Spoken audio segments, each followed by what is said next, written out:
Bien, ahora vamos a estudiar la comparación de medias, pero cuando no tenemos homoceasticidad o no cumplimos con la normalidad de los datos.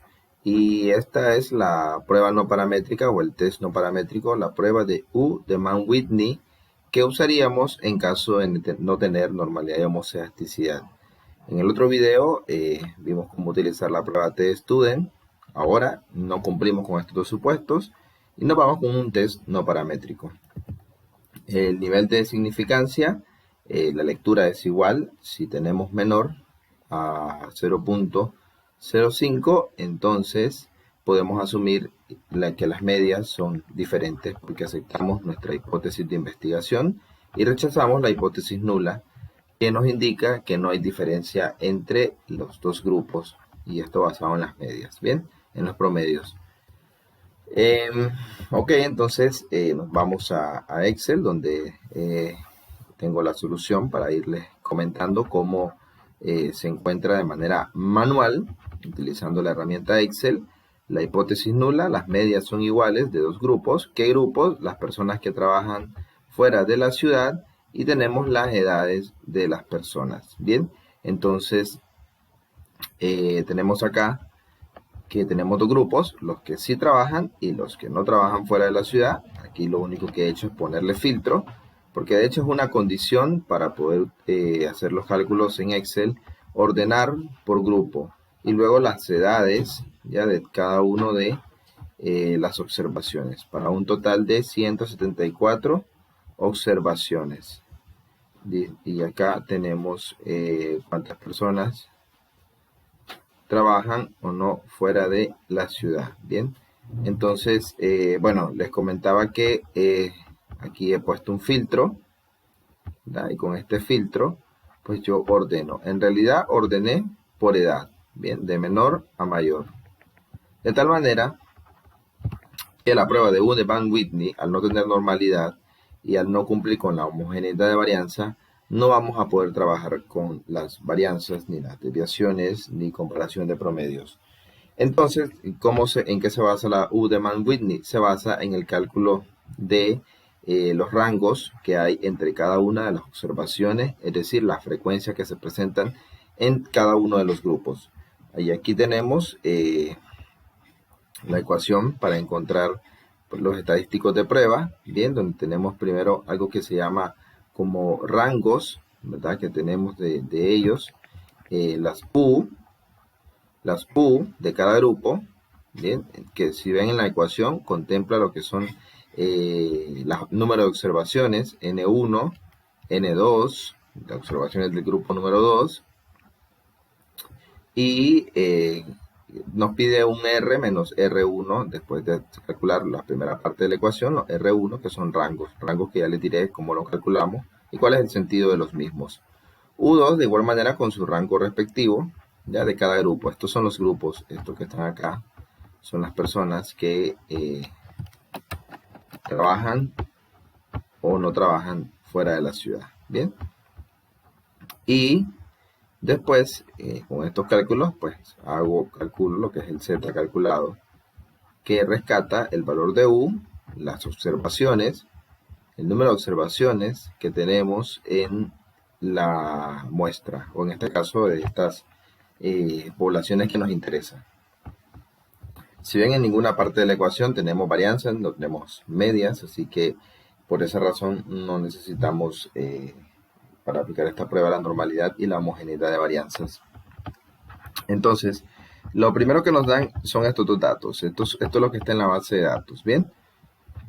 Edad y si la persona trabaja fuera de la ciudad. Y los ordeno en orden de menor a mayor en la variable métrica, bien, en la variable cuantitativa. La variable trabajo fuera de la ciudad es nominal, así que lo que voy a calcular después, escribo una columna que se llama rangos y utilizo este comando que es jerarquía.media de el valor que estoy encontrando, en este caso 9, luego toda la matriz, es decir, todos los datos, y luego le digo que la jerarquía media, en este sentido, ya que tiene que ser verdadero.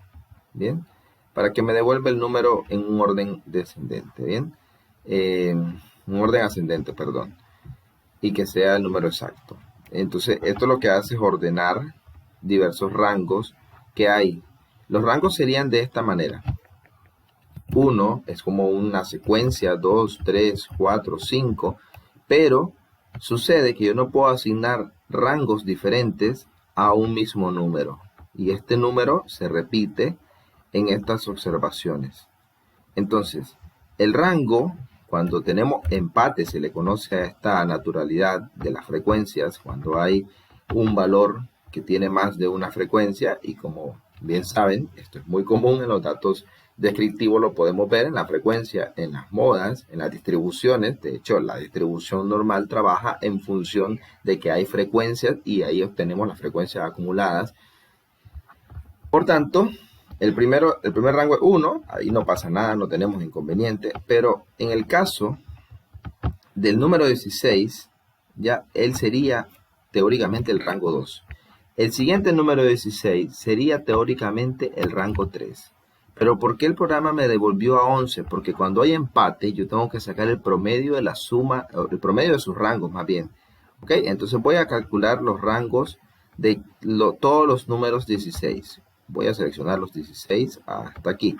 Y tengo un total de 20 números 16. Así que voy a asignarle su rango. Voy a hacer el proceso manual para que vean cómo trabaja esta función de jerarquía. Obviamente con esta función, ya teniéndolo, lo que hago es simplemente doble clic y listo. Me dio los rangos de todos los valores. Y acá que tenemos pues una población relativamente pequeña, 174. ¿Qué tal si tuviésemos 5.000, 6.000, 7.000 observaciones y tuviésemos que hacer esto manual? Pues ya les voy diciendo que esto sí es un trabajo tremendo. Así que voy a asignarles rangos teóricos a cada uno de los 16, ¿verdad? Que son los empates que tengo. 18, 19, 20 y el último 21 porque el otro ya es 17.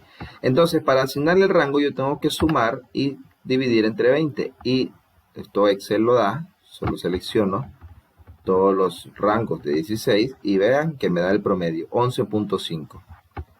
Ese 11.5 es el que se le asigna a cada número porque son repetidos y tienen un empate. Bien, de igual manera se hace con el siguiente rango, que es el de los números 17.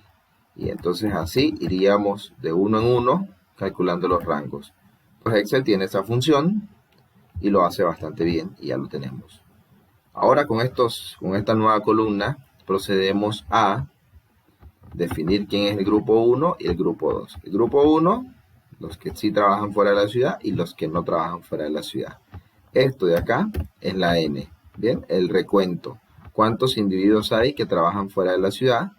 Puedo calcularlo con la función contar, punto sí, selecciono todas las celdas que tienen los valores sí, no, y le digo que me indique aquellos que son F8, es decir, aquellos que dicen sí.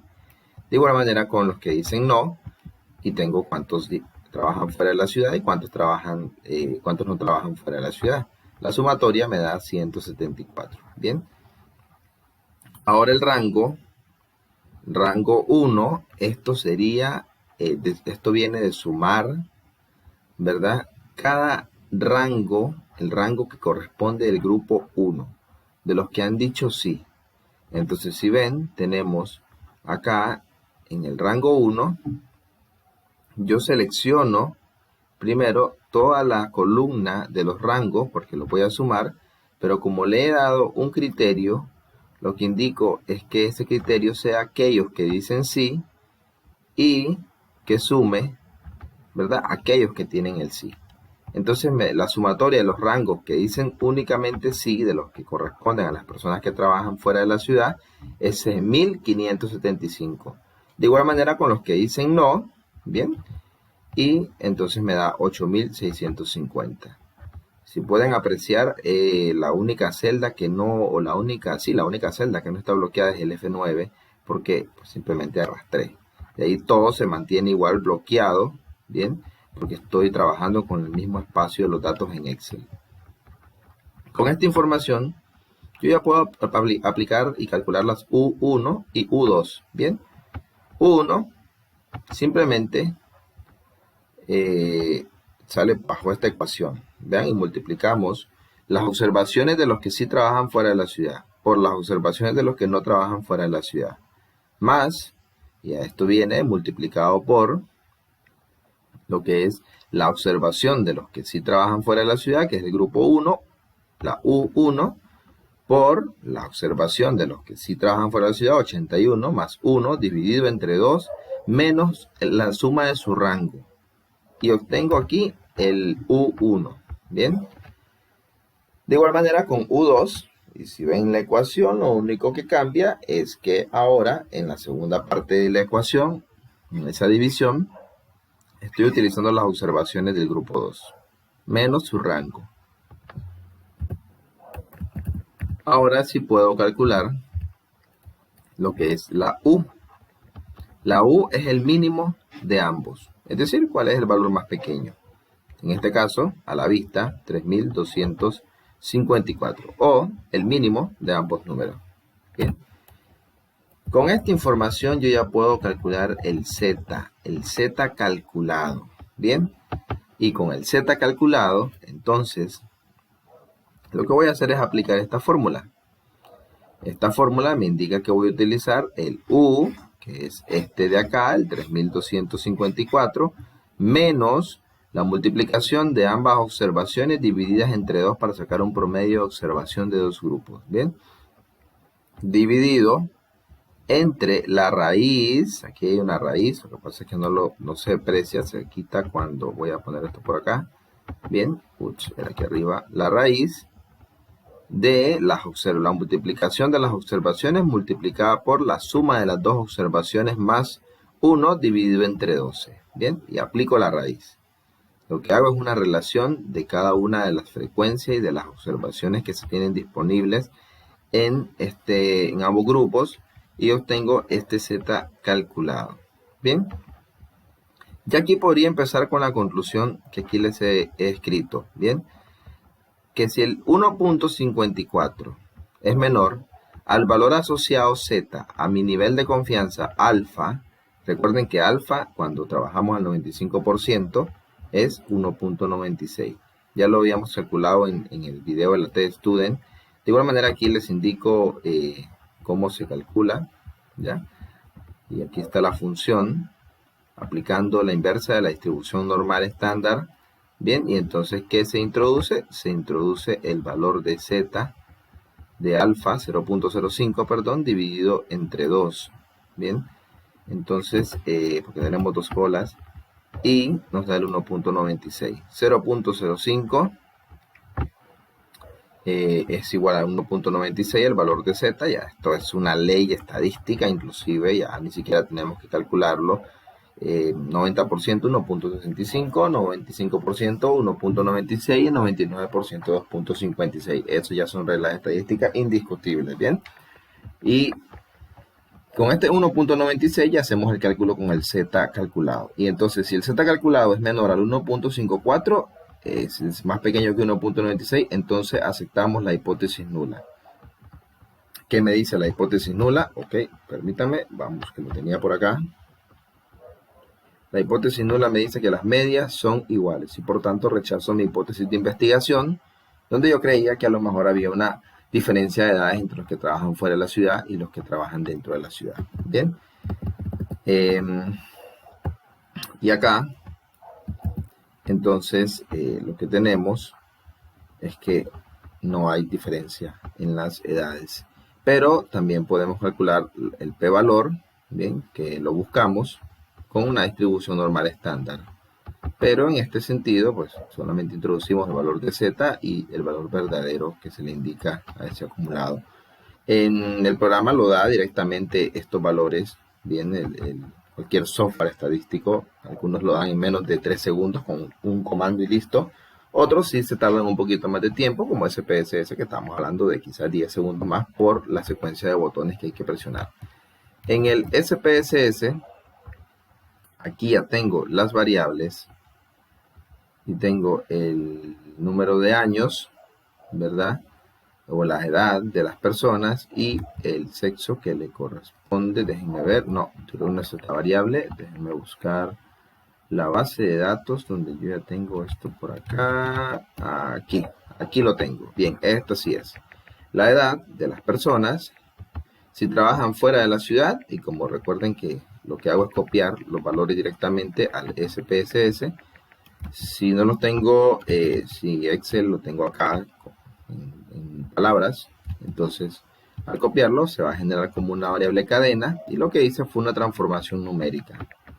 Con esa transformación numérica, entonces yo lo que tengo acá ya es la variable con los valores que le corresponden a los sí y no. Los que sí trabajan fuera de la ciudad serían 1, a ver, déjenme ver, 1, no, los que no trabajan fuera de la ciudad es 1 y los que sí trabajan es 2, bien.